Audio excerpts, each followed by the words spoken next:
အားလုံးပဲမင်္ဂလာပါခင်ဗျာကျွန်တော်တို့ရဲ့နောင်ရုံ official horror channel လေးကနေပရိသတ်များအားလုံးကိုနှွေးထွေးစွာနဲ့ကြိုဆိုလိုက်ပါရခင်ဗျာ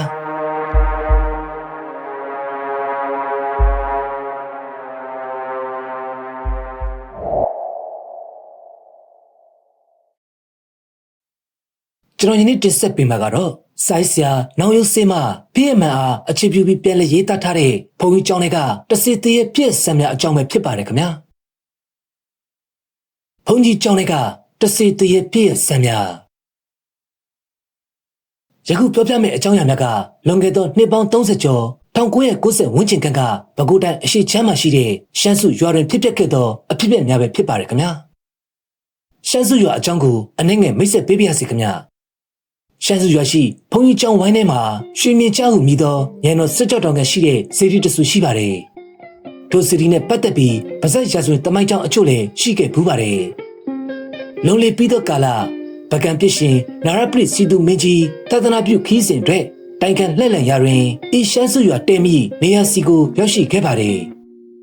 ထို့သို့ရောက်ရှိစေပါတော့ခိတခဏတဲနှဲဆက်၍နားကိုလေးဟာညပိုင်းတွင်မင်းကြီးစီးတော်မြင်းမှာကျမ်းမာစွာရှိနေရကရုတ်တရက်ထူဆန်းစွာတိတ်ဆုံသွားခဲ့တယ်။မင်းကြီးမှာသူ့ရဲ့စီးတော်မြင်းကိုမြန်လို့လာသည်ဖြစ်တဲ့အတွက်တိတ်ဆုံရတဲ့အကြောင်းရင်းကိုတမတော်တို့အားရှောက်ဖွေစေပါတယ်။တမတော်တို့မှာစူးစမ်းကရှောက်ဖွေတော်လဲအပြည့်ကိုမရနိုင်ကြဘူး။ဒါကြောင့်မင်းကြီးကိုပြန်လဲရှော့တင်ဖို့ရာသူတို့အခက်ကြုံနေရပါပြီ။ဤတွင်မှာတော့ဉာဏ်ပညာရှိသောစေတမတော်တယောက်ကစီးတော်မြင်းမှာလေတင်တို့ဖျက်၍တိတ်ဆုံသည်ဟုမင်းကြီးကိုရှော့တင်ရန်အကြံပေးခဲ့ပါတယ်။ထိုအကြံကိုအားလုံးကသဘောတူကြပြီးမင်းကြီးထံကိုရှောက်တင်ကြတယ်။ကံကောင်းထောက်မှစွမ်းနေပဲမင်းကြီးလည်းအဖေကိုလွယ်လေးတကူပဲလက်ခံပြီးတဲ့နောက်မှာတော့သူ့ရဲ့စီးတော်မြင့်အတွက်ယေရှုကတိတ်ဆုံးတဲ့နေရာတွင်ဇေဒီတဆူတည်စေခဲ့တယ်။ဘွဲတော်ကိုရွှေမြင့်ကြားဟုမိမဲ့ပေးတော်မူခဲ့သည်ဟုသိခဲ့ရပါတယ်။ဒါကတော့ဇေဒီတော်ရဲ့တမိုင်းကြောင်းမှာဆက်လက်ပြီးရွာတီလာပုံကိုလည်းထပ်မံပြောပြပါရစေခင်ဗျာ။နာရပရိစီသူမင်းကြီးရွှေမင်းကျစေတီကိုတီးခဲ့ပြီးနောက်နှစ်ပေါင်းများစွာကြာခဲ့ချိန်မှာတော့စေတီကလေးတရှိရနေရာစီကိုရှမ်းပြည်ကမွေချင်းညီနောင်အချင်းချင်းစီရဲခင်းနန်းလူရမှာအရင်နေ့လာရပြီးပြည်မစီရှောင်းတိတ်ထွက်ခွာလာကြတော့ရှမ်းစော်ဘွားတအုပ်နဲ့သူ့၏ငယ်သားအပေါင်းပါများရောက်ရှိလာခဲ့ပါတယ်ရှမ်းစော်ဘွားဟာအစကထိုနေရာတွင်စေတီကလေးရှိနေတာကိုမသိခဲ့ပါဘူးနေရာထိုင်ခင်းကိုကြည့်ပြီးရွာတီကနေထိုင်ရန်တင့်လျော်သည်ဟုယူဆလျက်တောချုပ်များကိုရှင်းလင်းစဉ်တွင်မှပြုတ်ပြက်နေသောဇေဒီတော်ကလေးကိုတွေးကြရခြင်းဖြစ်ပါတယ်။ထိုအခါစော်ဘွားရဲ့စိတ်ဝယ်ပူဇော်ကြီးညူခြင်းသည့်တရစိတ်တို့ကဲအောင်လာရပြီးချက်ချင်းပင်ဇေဒီတော်ကိုအသစ်ပြန်လည်မုံမှန်ခဲ့တယ်။ပြီးတဲ့အခါမှာတော့ဇေဒီကလေးကိုအနေကစားတော်ပြန်တင်ခဲ့လေပြီးကြောက်စာပါဘွဲတော်အတိုင်းရွှေမြင့်ကျဟူ၍ပင်ဘွဲအမိကိုပင်မပြောင်းမလဲပဲပြန်လည်ဆက်ကပ်ခဲ့တယ်။ထို့နောက်ဇေဒီကလေးကိုရွာဦးထိပ်တွင်ထားကရွာတီခဲ့ပါတယ်။ရွာတီတောင်စင်ကရွာရဲ့အမိကိုတီတောင်သူစော်ဘွားရဲ့အမိသာပေးခဲ့ပေမဲ့နောက်အခါရှမ်းလူမျိုးတို့သာစုဝေးနေထိုင်ကြတာမို့နဘေးရွာတို့ကရှမ်းစုဟုသာခေါ်ကြရကရှမ်းစုရွာအမိသည်အတိဖြစ်ခဲ့ရပါတော့တယ်။ရွာတီတောင်ပြီးနှစ်နှစ်ခန့်အကြာမှာတော့အုတ်ချုပ်သူစော်ဘွားဟာဇေဒီကလေးရဲ့နဘေးတွင်ဘုံကြီးကျောင်းတစ်ကျောင်းကိုတည်စေခဲ့တယ်။ပြီးတဲ့အခါမှာတော့ကျောင်းတော်ရဲ့အမိကိုရွှေမြင့်ကျကျောင်းတော်ဟုသာသမုတ်စေခဲ့တယ်။နောက်အခါမှာတော့ဇေဒီတော်ဒီ၎င်းကျောင်းတော်ကြီးဒီ၎င်းမူလဘွဲအမိရွှေမြင့်ကျမှရွှေမြင့်ကြားဟုကာလန်တေတန်ပြောင်းလဲခေါ်ပေါ်ခဲ့ကြပါတော့တယ်။ထိုအကြောင်းအရာများကတော့ရွာတီထောင်ချင်းနဲ့ဇေဒီကလေးကျောင်းတော်ကြီးတို့ရဲ့တမိုင်းကျောင်းရာဇဝင်ပဲဖြစ်ပါတယ်။ထိုအရာများကိုဥစွာပြောရခြင်းရဲ့အကြောင်းကတော့အခုထပ်ပြီးတင်ဆက်မယ့်အကြောင်းအရာတို့ဟာကျောင်းတော်ကြီးနဲ့ဇေဒီတော်တို့ကိုအခြေတီးကဖြစ်ပျက်ထားခဲ့သည့်အတွက်ပဲဖြစ်ပါတယ်။ဟုတ်ကဲ့ဇလန်းလေးကိုစလိုက်ရအောင်ခင်ဗျာ။နံပါတ်1ကရေပင်အောက်စီကဘုံကြီးတစေရွှေမြင့်ကျကျောင်းတိုက်ကြီးတောင်ဘက်စီမှာတော့ဆက်ကြတဲ့ဝင်းကျင်ကိုရင်ငယ်နှစ်ပါးနဲ့ကျောင်းသားငယ်နှစ်ယောက်တို့တရေခွင်းကြီးနွားတိုက်တိုင်စော်ကစားနေကြပါတယ်ဟေးငါတော့နိုင်ပြန်ပြီကွာကျောင်းနေကျောင်းစားဘုံကြီးကျောင်းသားအောင်မက်ဤဝမ်းသာအားရအော်လိုက်တော့အတန်ပါသူတို့နွားတိုက်တီဟုဆိုရတွင်တော့တက်ရှိနွားချင်းချင်းတိုက်ခိုက်စေခြင်းမဟုတ်ပါဘူးခရီးသီးကိုဖြင်းညှိ၍အထက်ကရသောခရီးစေးဒေတာအကောရှာလျက်စစ်တွင်ပါသောဗဟလေးမြတ်ကိုတစ်ခုနဲ့တစ်ခုချိတ်ဖက်၍ပဲ့သူရှုံစတန်းကစားကြခြင်းသာဖြစ်ပါတယ်။ဒါကိုရှမ်းကြီးနဲ့တွဲကကလေးတို့ကနွားတိုက်တီဟုခေါ်ကြတယ်။တပည့်တော်ရဲ့နွား ဒါနဲ့ဆိုငါးကောင်မြောက်နိုင်တာနော်ကိုရင်ရအောင်မကဝါတာအာရထမ်းမှပြောဆိုပြီးနဘေးမှာပုံထားတဲ့တေးခွန်းများကိုကျုံယူသိမ်းစီလိုက်တယ်အေးကွာအောင်မနွားတကယ်ကောင်းတာကွာကိုရင်ရေဝတ္တကအောင်မရဲ့ရှားရှားစိတ်လေးကိုအားကြတဲ့အချစ်ဖြင့်ကြည်ကပြောလိုက်တယ်အေးဟုတ်တယ်ငါနွားသုံးကောင်စလုံးနဲ့သူ့နွားကိုရှုံးသွားတယ်ရှုံးနေခဲ့ရဘူးသူကိုရင်ဝိမလကလည်းကိုရင်ရေဝတ္တရဲ့စကားကိုထောက်ခံလိုက်တယ်အောင်မကတော့သူ့နွားကိုချီးကျူးနေကြတာမို့တပြုံးပြုံးဖြင့်ဖြစ်နေခဲ့တယ်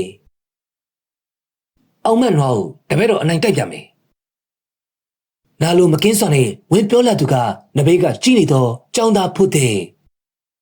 သူ့မှာရှိတဲ့တကောင်နဲ့တော့နွားလေးဟာလေအောင်မနွားကိုရှုံးနေခဲ့ရတယ်ထိုစဉ်ကတေကွင်းအကွင်းတရာကြီးလောင်းခဲ့ရာထိုရှုံးနေမှုကသူ့အတွက်ယခုချိန်ထိအခက်မချေခြင်းစရာပါမင်းကငါနွားကိုအနိုင်တက်မယ်ပေါ့ဟာဒါဆိုလေမင်းနွားထုတ်လေကွာအခုတိုက်မယ်အောင်မကအောင်နိုင်သူလေတံမျိုးဖြင့်ဖိုးတဲ့ကိုစိန်ခေါ်လိုက်တယ်အခုငါမှနွားမရှိသေးလို့ကွာဟာ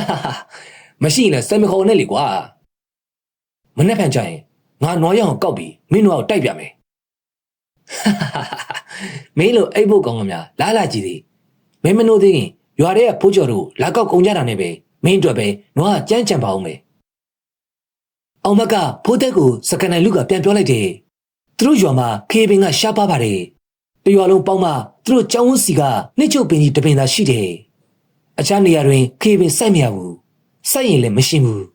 ဒါကြောင့်အခြားနေရာများတွင်ခေပင်စိုက်မရသည်ကိုတော့ဘသူကမှတိတိပပမပြောနိုင်ပါဘူး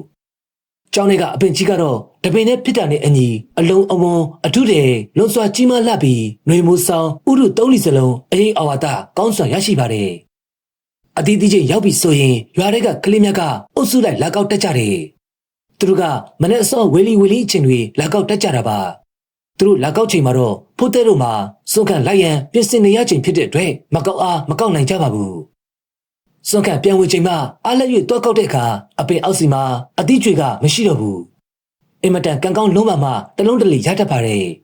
ဒီအတွက်အောင်မတို့ကတခါတရံအိရကအစောစောကြိုထပြီးအလင်းမြန်တွားကောက်ကြရတယ်သူတို့တွားကောက်ချိန်မှာဖိုးတဲ့ကတော့အိရကထားဖို့ပင်မတွေးမိသေးဘူးအောင်မတို့ကတွားကောက်မိဟုနှိုးတော်လေနှိုးရခက်လုံးလာတယ်ဒါကြောင့်အောင်မကဖိုးတဲ့ကိုအိပ်ဖို့ဆိုခြင်းဖြစ်ပါတယ်ဒါပဲဖြစ်ဖြစ်ငါမင်းကိုစိန်ခေါ်တယ်ကွာမနေ့ကငါနွားတွေအများကြီးကောက်ပြီးမင်းနွားကိုမနိုင်နိုင်အောင်တိုက်မယ်အေးပါကွာအေးပါမင်းတော့ကောက်ရင်ငါတို့ကတော့မလိုက်ပေးဘူးကို့ဘာသာတယောက်တည်းတော့ကောက်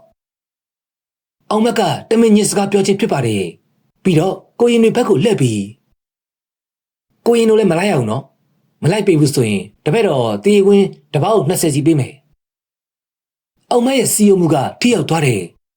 ကစားစရာမမောတော့အရွယ်တွေပင်မို့ကိုရင်နှစ်ပါးကခေါင်းကိုအလုံးလုံးနှိပ်ကုန်ကြတယ်ရတယ်မင်းတို့မလိုက်လေငါဘာသာတယောက်တည်းတော့ကောက်မယ်အေးသွားကောက်မင်းတို့တေးရကုတ်ချိုထားလိုက်မယ်ချို့ကွာမကြောက်ဘူးမင်းကအချစ်ပုတ်တဲ့ခွေးဖိုးတဲ့ကဒေါသထွက်လာပြီးအောင်မက်ကိုဆဲဆွလိုက်တယ်အောင်မက်ကတော့ဖိုးတဲ့ကိုတမင်အချစ်ပုတ်ပြီးကလိနေသူမို့အပြုံမပြတ်ပါဘူးကဲကိုင်းတို့ဒီနားမှာမရိုင်းနေသူရှိတယ်လာတပည့်တော်တို့၃ယောက်ကျောင်းရှိကိုတွားပြီးတေးခွင်းရေးအောင်ရေးပြီးရင်ကိုင်းတို့ကိုပါတခါတည်းပြီးမယ်အေးကောင်းတယ်တွားကြမယ်ငါတို့လည်းမရိုင်းနေသူနားမှာမနေချင်ဘူးအောင်မနဲ့အတူကိုရင်နှစ်ပါးထွက်သွားကြပါတယ်ဖိုးတဲ့မှာတော့အောင်မတို့ရဲ့ကြောပြင်းကိုကြည့်ရင်လက်သီးကိုစုပ်အန်ကိုကြိတ်ကဖြင့်ကြံရစ်ခဲတော့တယ်ဒီလိုနဲ့နောက်တစ်နေ့မှာတော့မနေ့အစောအာယုံဥပိမတန်းသေးချိန်ဖိုးတဲ့တယောက်အိယာကနေအသာထားလိုက်တယ်သူထားချိန်မှာတော့သူတို့အိတ်ဆက်ရာဆွန်းစားဆောင်အတွင်ကြံသူများအလုံးကအိမ်မောကျနေသေးပါသူကတော့မနေ့ကအောင်မရဲ့လောင်ပြောင်မှုပေါ်မခံမရနိုင်ဖြစ်ရလေပြီးတညာလုံးအိမ်မပြောနိုင်ခဲ့ဘူးသူဒီနေ့အောင်မရဲ့နွားကိုအနိုင်တိုက်မိဟုစိန်ခေါ်ထားတဲ့အတွက်နွားရဖို့သူစူးစမ်းရမယ်ဒါကြောင့်အဲ့ချစ်စိတ်ပေါ်လာလေတိုင်းအောင်မရဲ့လောင်ပြောင်စကားတို့ကိုပြန်လဲကြောက်ရွံ့မိရင်စိတ်ကိုတင်းကဖေဖြောက်ခက်မိတယ်ညကလေးကအသင့်ပြင်ထားသောရင်းနှစီမိကွက်နဲ့မိချစ်ကိုဖိုးတဲ့ယူလိုက်တယ်ပြီးတော့ကျောင်းရဲ့အောက်စီကိုအသာအရဆင်းခဲ့လိုက်တယ်ကျောင်းရဲ့အနောက်ဘက်စီကိုဖိုးတဲ့ရောက်တဲ့အခါမှာတော့ဒီလောက်ဆိုမိထုံးလို့ရလောက်ပြီခလန်းလက်ကကြောက်တဲ့ကြီးစီလဲပြန်လှည့်ကြည့်ပြီးဖိုးတဲ့ယူလိုက်တယ်ပြီးတော့ တပင်နောက်စီမှာလေးကွယ်ရင်မိထွန်းလိုက်တယ်။ကျောင်းပေါ်ကဆင်းစင်ကမိမထွန်းခဲ့ရသည်မှာဘီအောင်ကျောင်းကြံလူများနိုးကုန်ပြီးလိုက်လာမှစိုးရင်ပြီးတော့ကြောက်မှာဒီနေ့အတွက်တော့ကျွေးသည်မြခီသီးတို့ကိုသူတယောက်သာလင်းကောက်ယူပိုက်ဆိုင်လိုပါတယ်။ဒါမှသာအောင်မကြီးနွားကိုသူနိုင်တိုက်နိုင်မှာပါ။မိထွန်းပြီးတဲ့အခါခေပင်ကြီးရှိရစီတို့ဖိုးသက်ဆက်လာလိုက်တယ်။ဟာ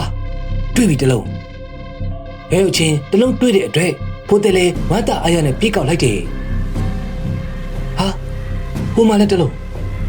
။ဒီမှာလည်းတလုံး။ဟာအများကြီးပဲ။ဖိုးသက်အသည့်ကျွေတွေကိုလိုက်ကြည့်ရင်ဝမ်းသာအားရယူလိုက်တယ်။ပြီးတော့တလုံးအလင်းမြန်ပဲလိုက်ကောက်လိုက်တယ်။တဖြည်းဖြည်းကောက်နေရင်းနဲ့ခေပင်ကြီးရဲ့အနောက်ဘက်စီကိုဖိုးသက်ရောက်လာခဲ့တယ်။ဒီမှာတလုံးဖိုးသက်အသည့်ကျွေလေးကိုကုန်းကောက်လိုက်တယ်။ထို့အချိန်မှာတော့သူ့ရဲ့နောက်ကျောဘက်စီကရုတ်တရက်လေးအေးတစ်ချက်ကဝေကနေတိုက်ခိုက်လာတာမို့စိတ်ကနေခံစားလိုက်ရတယ်။ထို့အတူမသိစိတ်ရဲ့စိတ်ဆုံမှုကြောင့်အနောက်စီကိုတစ်ဆက်တည်းလက်ကြည့်မိလိုက်တယ်။ထို့အခါသူနဲ့ကလန်လက်စီကတစ်တုံးတုံများပုံထားရနေရကတစ်တုံးတုံတစ်ခုပေါ်တွင်အနီရောင်ဝစ်စင်ထားတဲ့လူတစ်ယောက်ကြောပေးကထိုင်နေတဲ့တရံကိုမြင်လိုက်ရပါတယ်။ဟမ်ဘသူကလဲဖိုးသက်ဇဝေဆိုအပြင်ရေရုပ်မိလိုက်တယ်။ထို့အခိုက်မှာတော့သူ့ရဲ့လက်ထက်ကမိခွက်ဟာရုတ်တရက်လေမတိုက်ပါဘဲနဲ့မိငိမ့်သွားခဲ့တယ်။အကြီးဒီမိကတမောက်ဖိုးသက်မချင်မချန့်ရေရွတ်လိုက်မိတယ်။သို့တော်လည်းမိပြန်ထိုးရန်ကိုတော့သူမတွေးနိုင်သေးဘူး။လက်တလောသူ့အာယုံကထိုင်နေသူထံမှသာရှိနေခဲ့ပါတယ်။လာဇန်ရှိရဲ့လက်ဤအလင်းရောင်ကြောင့်ထိုသူထိုင်နေတဲ့ကိုဘိုးတော်ကမြင်နေရဆဲပါ။တစ်တုံးပေါ်ထိုင်နေတာဘာတူလဲ။ဖိုးသက်လှမ်းမိလိုက်တယ်။ထိုင်နေသူတန်းကတုံ့ပြန်တဲ့ထွက်မလာခဲ့ဘူး။ငါစင်းတာတော့အကုန်လုံးအိတ်နေတာပါ။ရွာတဲ့အကောင်တွေလည်းဒီချိန်ဒီကိုတယောက်တည်းတော့မလာနိုင်ပါဘူး။ဖိုးသက်စိတ်ထဲကတွေးဆနေမိတယ်။ဒါဖြင့် तू ကဘာတူလဲ။ဖိုးသက်ရဲ့သိရှင်စိတ်ကပြင်းပြလာခဲ့တယ်။ဒါကြောင့်ချက်ချင်းစွတ်လို့ပဲထမှန်ပြီးထိုင်နေတာဘာတူလဲလို့မေးနေရလေ။ဖိုးသက်ထမေးတော့လေထိုင်နေသူကတုတ်တုတ်မြပြီမလှုပ်ပါဘူးမင်းနေတာမဖြစ်ဘူးလားငါခဲနဲ့ထုမှန်နော်ဖိုးသက်ပြောဆူနဲ့လက်ကခဲကိုလိုက်ဆန်းလိုက်တယ်ကန်ကောင်းစွာနဲ့ပဲသူ့ရဲ့လက်တကန်းစီကအုတ်ခဲကျွတ်တလုံးကိုကောက်ရွရသွားတယ်ဒီတကမေးလို့မှမဖြစ်ငါပြစ်မှာနော်ဘာတူလဲထိုင်နေသူတန်ကတုံ့ပြန်တဲ့ထွက်မလာခဲ့ဘူးဖိုးသက်လည်းစိတ်မရှိတော့ဘူးဖြစ်ချင်ဖြစ်ဟုဆုံးဖြတ်ခါထိုင်နေသူထံကိုခဲဖြင့်အာကုန်လှမ်းပစ်လိုက်တော့တယ်။โอเคကျိုးကထိုင်နေသူထံကိုတက်မစော်ဝင်ရောက်သွားတယ်။သို့တော်လေဘယ်ရောက်သွားလဲ။ရုတ်တရက်ထိုင်နေသူဟာထက်ကနေတောက်ကွယ်သွားခဲ့တယ်။ဒါသိကြပြီ။တရေဖိုးတယ်လေအတန်ကိုအော်ဟစ်ပြီးပြေးရပါတော့တယ်။မိကွန်းနဲ့မိချစ်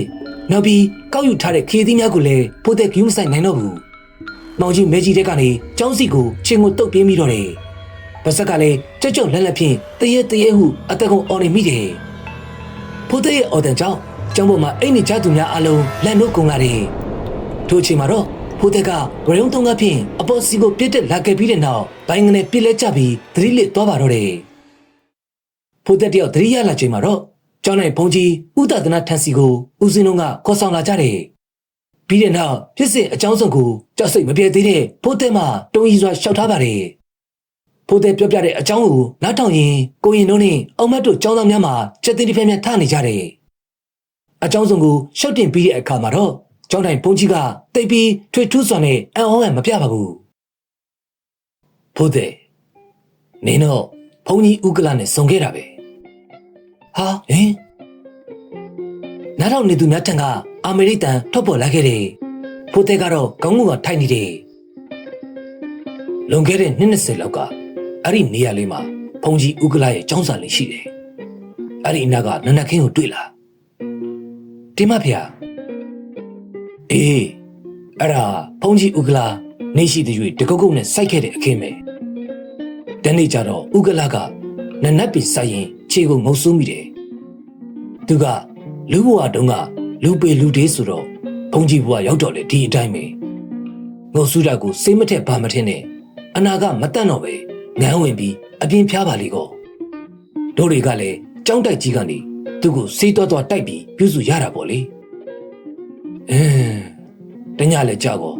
သူတယောက်တည်းအပြားတက်လာပြီးကြောင်ကတန်းနဲ့ရုံရင်းဆန်ကပ်ဖြစ်ပြီးခြေလက်တွေနဲ့ထုံးထားတဲ့မိခွက်ကိုတိုက်မိပြီးတော့သူ့ကြောင်လေးမီးလောက်ရမှာသူပါသွားခဲ့တော့တယ်အဲ့ဒီနောက်ပိုင်းတော့သူ့ကိုကြောင်းနေရနဲ့နန်းနန်းခင်းကြီးအနားမှာမကြခဏတွေ့ရတော့တာပဲတို့တွေအများတန်းပေးဝေပေးမဲ့လေသူကဘုံကြီးဖြစ်ခဲ့ဘူးတော့ခက်သားကလားစုံမမရခြေချွတ်မရနဲ့ဘလို့မှလှုပ်ပေးလို့မရဘူးကြားတော့လေကြားပါပြီလေနောက်ပိုင်းကျအဲ့ဒီဘက်ကိုအသွားလာတိတ်မရှိကြတော့သူ့ကိုတွေ့တယ်မကြားရတော့ဘူးဘိုးတဲ့နင်ကတော့သူ့ကိုမြင်မှုသွားတာပေါ့ကဲမကြောက်နဲ့တော့လာငါမင်းကိုတရေမချောက်တဲ့ဂါရအုပ်ပေးမယ်ကဲလာရှိကိုတူဘိုးတဲ့အရှိကိုတိုးလိုက်တယ်ထိုအခါကျောင်းနိုင်ဘုန်းကြီးကဘိုးတဲ့ရဲ့ဥကောင်းကိုလက်တစ်ဖက်ဖြင့်အုပ်ခါနှုတ်ကတီးတိုးဖြင့်တစုံတရာကိုရွတ်ဆိုလိုက်ပါတယ်ပြီးတဲ့အခါမှာတော့ပြဿနာအစပြုရာအချင်းချင်းညှို့စိတ်မထားတော့ကိုရင်ရေဝတ္တနဲ့အောင်မတ်တို့ကိုစုပူချိန်မောက်လိုက်တယ်နောက်နေ့မှာတော့ဘိုးတဲ့ကကျောင်းမှာမနေရတော့ပါဘူးဒါကြောင့်သူ့ရဲ့မိဘများကရောက်လာခဲ့ပြီးဘုန်းကြီးထံသို့ရှောက်တင်ကကျောင်းစီကထုံနှုတ်ခဲ့တော့တယ်ကျန်သူများကတော့ဘုန်းကြီးတစ်စီရှိသည်ဟုဆိုသောခေရင်မင်းအောက်စီကိုခြေဥပင်မတန်းကြတော့ပါဘူးနွားတက်ကစားသောဒလိဟာလည်းထိုချိန်ကစတင်ပြီးပျောက်ကွယ်သွားခဲ့ရပါတော့တယ်